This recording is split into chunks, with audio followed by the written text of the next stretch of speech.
nos trae la palabra decisión y renuncia. Son dos palabras clave que no lo vamos a encontrar literalmente en este texto que nos trae Lucas, el Evangelio de Lucas este domingo, que si no la vamos a encontrar a través del discernimiento. La palabra decisión y renuncia, o podríamos decir decisión versus renuncia. El Evangelio comienza muy duro. Dice Jesús, el que no me ama más que el padre, la madre, o sea, la familia, los hijos, la hermana, pone todo el núcleo familiar, no me ama más que a mí, no es digno de ser mi discípulo, no es digno de merecer mi amor, no es digno de ser mi discípulo, no es digno de mí, así dice Jesús. Cuando uno escucha esto o lee esto, lo primero que se pregunta, qué duro que es Jesús con nosotros, ¿cómo puede decir algo semejante? Porque uno puede evaluar, en la categoría de la familia, en el núcleo familiar, puede evaluar la pareja, puede evaluar la madre, el padre, los hermanos, pero cuando hablamos de nuestros hijos, es como que para todo, en regla general, los hijos están en el primer lugar. Y sin embargo, Jesús acá en esto dice, el que no me ama más que a su propio hijo, no es digno de ser mi discípulo. A ver, ¿cómo se entiende esto? Vamos por parte. Primero, que Jesús no se contradice. Entonces hay que saber interpretar, hay que saber discernir lo que está diciendo Jesús en este Evangelio. Vamos al primer mandamiento, ama al Señor, que es casi lo mismo. Ama al Señor tu Dios por sobre todas las cosas. ¿Por qué Dios, en este caso, por qué Dios y también por qué Jesús querría que lo amemos a Él primero antes que cualquier cosa? En una mirada rápida y casi pagana, diría, ¿acaso Dios está necesitado de amor? ¿Cómo va a estar necesitado de amor Dios o Jesús si ellos son amor? La Trinidad es amor. ¿Cómo se entiende esto? A ver, para que lo entendamos mejor, hace poco, este lunes pasado, se celebraba la fiesta de San Agustín, este santo que buscaba afanosamente la verdad por sobre todas las cosas, un gran amante de la verdad, bien entendida. Y él decía, mi corazón está inquieto hasta que no descanse en ti. Él se daba cuenta que su corazón, más allá de su filosofía, su búsqueda de la verdad en toda la creación, se daba cuenta que algo le estaba faltando, hasta que se encontró con el Señor. Cuando encontró a Jesús, se daba cuenta que ahí estaba el meollo de todo, ahí estaba la verdad, y se dio cuenta que por ahí comenzaba. Amar primero a Dios por sobre todas las cosas. Y acá viene esta pregunta, a raíz de este Evangelio, ¿no?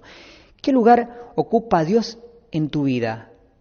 Recuerden que el domingo pasado estábamos hablando de la humildad y la soberbia, de las cosas que hacíamos sin Dios o con Dios.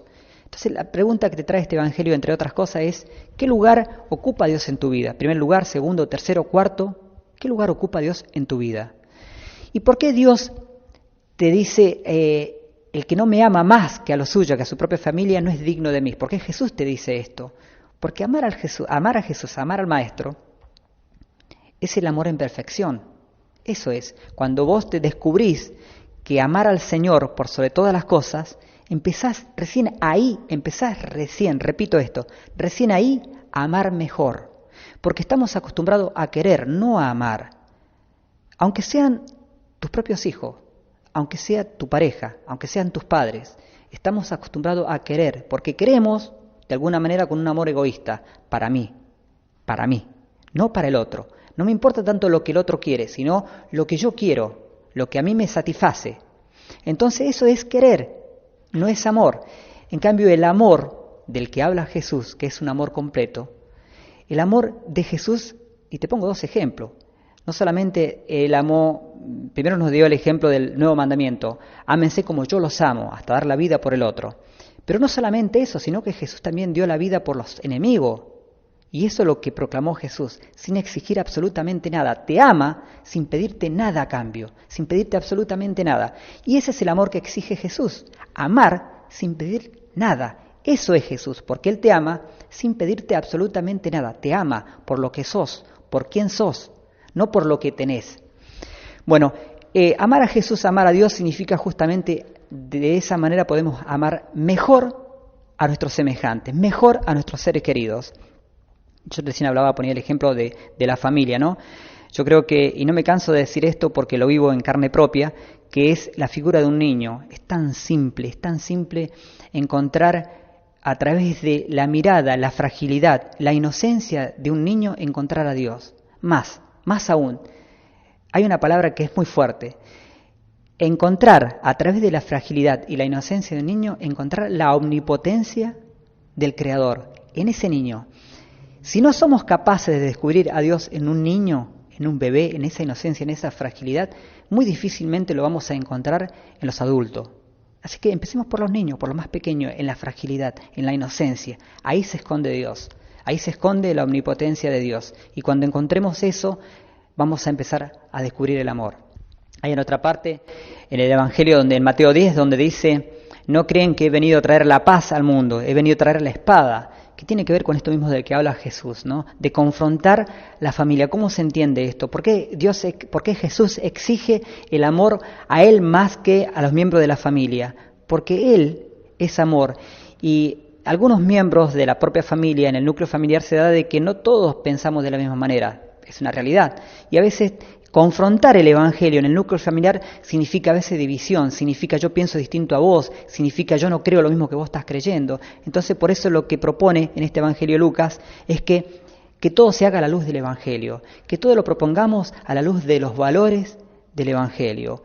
De esa manera, obviamente, van a haber confrontaciones a través del núcleo familiar, pero que siempre sea a un nivel pacífico. Eso es lo que nos propone Jesús en este Evangelio. Más adelante, o comienza el Evangelio también diciendo de que una multitud seguía a Jesús. No todos se quedaban con Jesús. De hecho, ahora pasa lo mismo. Muchos seguimos a Jesús. Las iglesias se llenan por seguir a Jesús. Católicas, cristianas, protestantes, etc. Pero no todos se quedan con el Maestro. Hace unos más o menos 2 meses atrás, salió una noticia donde el periodista Gómez Castañón lo presenció, lo difundió, le hicieron una nota muy importante donde él decía de que se enfrentó al Santísimo Sacramento, estaba en la adoración, y no solamente él escuchó, otros tantos escucharon una voz que decía: me siento solo. Le preguntaron a este periodista: ¿de quién era esa voz? Y él dijo claramente: de Jesús. ¿Cómo es posible que Jesús se sienta solo? Sí, porque son pocos los que se quedan con él. Evidentemente, y esto lo está diciendo ahora en la actualidad, podemos estar de acuerdo, no podemos estar de acuerdo, habrá que evaluar, la iglesia tendrá que evaluar si esto es real o no es real, pero el periodista está hablando de un hecho concreto, de un hecho real. Después se tendrá que evaluar si es científico, si no es científico, etcétera, etcétera, ¿no? Que eso llevará seguramente mucho tiempo. Pero el punto es, ¿por qué se sentirá solo Jesús? ¿Será porque pocos se quedan con él? Recuerden que yo al principio comencé con estas palabras claves: decisión, renuncia. Desde que comenzó este relato hasta el final vamos a encontrar la palabra decisión, escondida a través de este discernimiento. Decisión versus renuncia. Seguir al Maestro, lo que implica seguir a Jesús.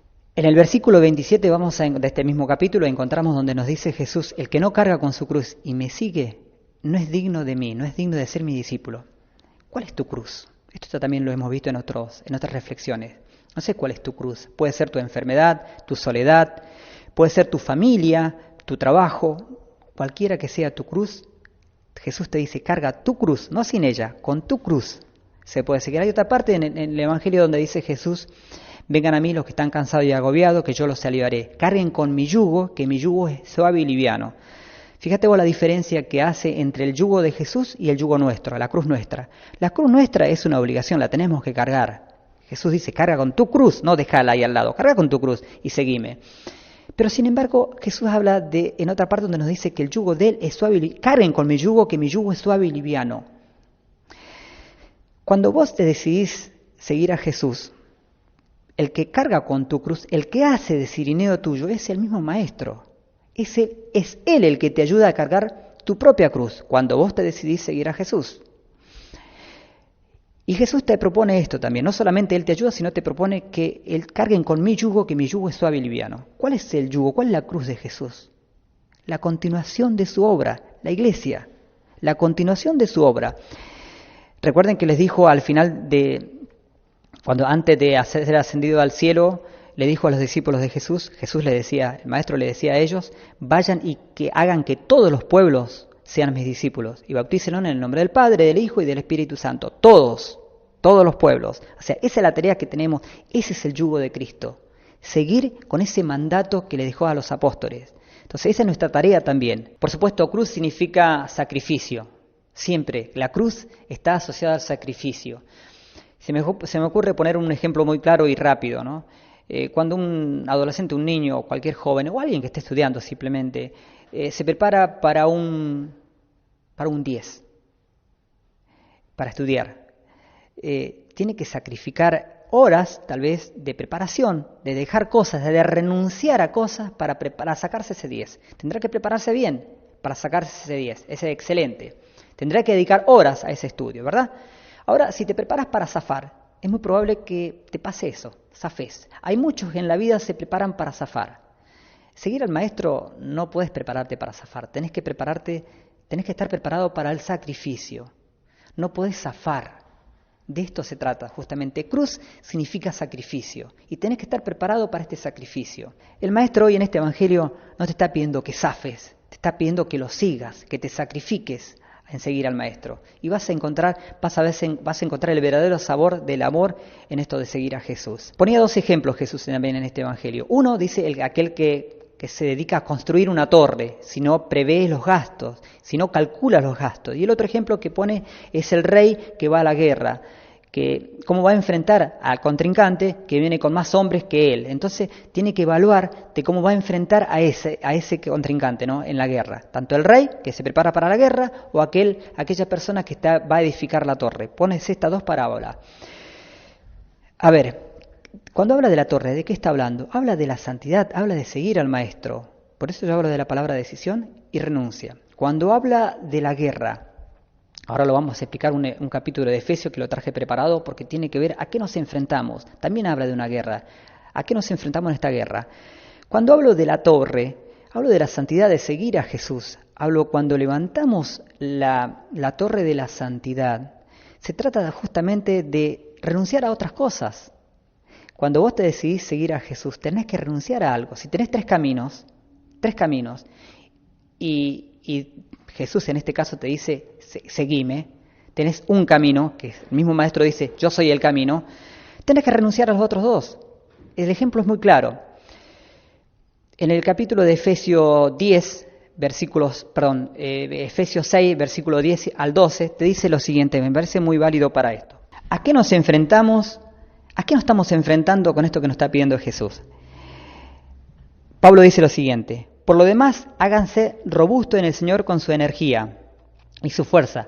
Pónganse la armadura de Dios para poder resistir las maniobras del diablo, porque nuestra lucha no es contra fuerzas humanas, sino contra los gobernantes y autoridades que dirigen este mundo y sus fuerzas oscuras.